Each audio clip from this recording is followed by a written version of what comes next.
यदि हम बौद्ध धम्म के संदर्भ में प्रश्न करें कि अहिंसा का क्या मतलब है, तो हमारे लिए यह जान लेना बेहद जरूरी है कि भगवान बुद्ध ने कहीं भी अहिंसा की परिभाषा नहीं की है।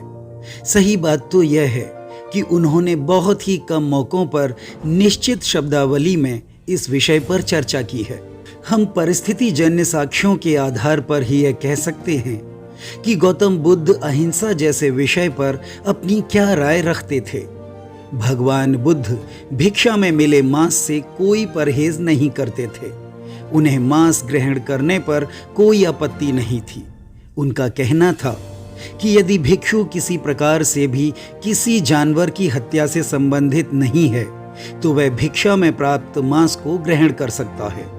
भगवान बुद्ध ने देवदत्त के प्रस्ताव को अस्वीकार कर दिया, जो चाहता था कि भिक्षा में दिए जाने पर भी भिक्षु मांसाहार ग्रहण न करें।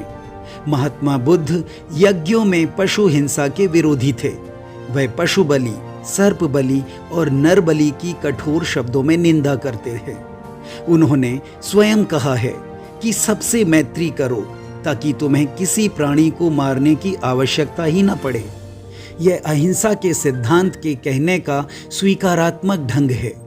यही अहिंसा की परिभाषा है। इससे ऐसा लगता है कि अहिंसा का बौद्ध सिद्धांत यह नहीं कहता कि मारो नहीं, बल्कि यह कहता है कि सभी प्राणियों से मैत्री और दया भाव रखो। यह सिद्धांत किसी भी रूप में पुरुषों को प्रकृति प्रदत्त पौरुष के गुणों से विरक्त नहीं करता, जबकि आवश्यकता पड़ने पर हिंसा न करना भी कायरता है। अहिंसा परमो धर्मः यह एक जैन सिद्धांत है। यह बौद्ध सिद्धांत नहीं है। निगंठ किसी भी रूप में हिंसा को स्वीकार नहीं करते थे। फिर विषम परिस्थितियों में हिंसा की कितनी ही आवश्यकता क्यों न हो। अब यह समझ सकना कठिन नहीं है कि अहिंसा से भगवान बुद्ध का क्या अभिप्राय था। यह एकदम स्पष्ट है कि भगवान बुद्ध जीव हत्या करने की चेतना और जीव हत्या करने की आवश्यकता में भेद करना चाहते थे। जहां जीव हत्या करने की आवश्यकता थी, वहां उन्होंने जीव हत्या करना मना नहीं किया। अहिंसा के बौद्ध सिद्धांत में कहीं कोई गड़बड़ी नहीं है। यह एक स्थिर नैतिक सिद्धांत है जिसका हर किसी को आदर करना चाहिए। तथागत का मानना था कि व्यक्ति के पास प्रज्ञा है और उसे इसका उपयोग करना चाहिए। उन्होंने इस बात का निर्णय व्यक्ति पर ही छोड़ दिया है कि जीव हत्या की आवश्यकता है अथवा नहीं। भगवान बुद्ध का सिद्धांत उनके मध्यम मार्ग के अनुरूप है। इसी बात को दूसरे शब्दों में समझाया जाए तो भगवान बुद्ध ने शील अर्थात प्रिंसिपल और विनय अर्थात रूल अथवा नियम में भेद किया है। उन्होंने अहिंसा को नियम नहीं बनाया, बल्कि उन्होंने इसे जीवन का एक पथ माना है। उनका कहना था कि शील तुम्हें कार्य करने के लिए स्वतंत्र छोड़ता है, जबकि एक नियम तुम्हें आजीवन गुलाम बनाए रहता है। या तो तुम नियम को तोड़ते हो या नियम तुम्हें तोड़ डालता है। तथागत का मानना था कि खून बहाना और हत्या करना ही हिंसा नहीं है, बल्कि विलंब से मिला न्याय भी हिंसा है। जो राजकीय कर्मचारी यह दावा करते हैं कि वह प्याज और मांस नहीं खाते, पर विभाग में फरियादियों से काम के बदले रिश्वत खाते हैं, वे सबसे बड़े हिंसक हैं। किसी का दिल दुखाना, झूठ बोलना, विश्वासघात करना और चोरी के धन से ऐश्वर्य प्राप्त करना यह हिंसा नहीं तो क्या है। रक्त बहाकर वध करके हम मात्र एक जीव को ही दुख पहुंचाते हैं, परंतु मानसिक और चारित्रिक हिंसा के द्वारा हम संपूर्ण समाज और राष्ट्र को प्रदूषित कर देते हैं। इसलिए प्राणी मात्र को हर प्रकार की हिंसा से बचना चाहिए और मैत्री तथा दया भाव से समाज में रहना चाहिए। यही मानवीय गुणों की पराकाष्ठा है। परंतु जो लोग भगवान बुद्ध के उपदेशों को मानते हैं, उन्हें अहिंसा को एक निरपेक्ष बंधन के रूप में स्वीकार करने में कठिनाई होती है। उन लोगों का मानना है कि ऐसी अहिंसा से बुराई के लिए भलाई का बलिदान हो जाता है अथवा दुर्गुण के लिए सद्गुण का।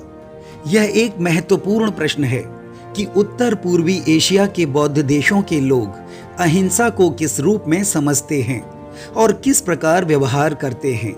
चीन, जापान, कोरिया और मलेशिया जैसे बौद्ध देश अपनी स्वतंत्रता और अखंडता को अक्षुण्ण बनाए रखने के लिए तलवार उठाने की पैरवी करते हैं।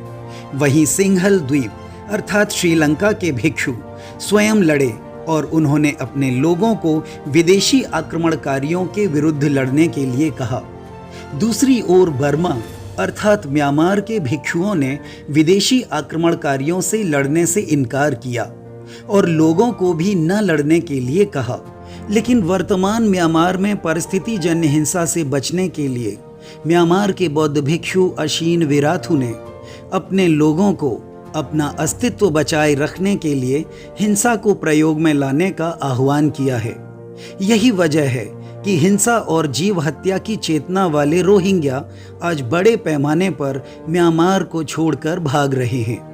यदि वह भगवान बुद्ध के मध्यम मार्ग का अनुसरण करते तो संभवतः उन्हें शरणार्थी बनकर इधर उधर नहीं भटकना पड़ता। बर्मा के बौद्ध अंडा खा लेते हैं, मछली नहीं। लेकिन उत्तर पूर्वी एशियाई देशों के बौद्धों का 90% भोजन मांसाहार और जीव हत्या पर ही निर्भर करता है।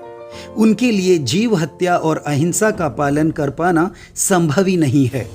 वहीं सम्राट अशोक की अहिंसा भी बुद्ध के मध्यम मार्ग पर आधारित थी।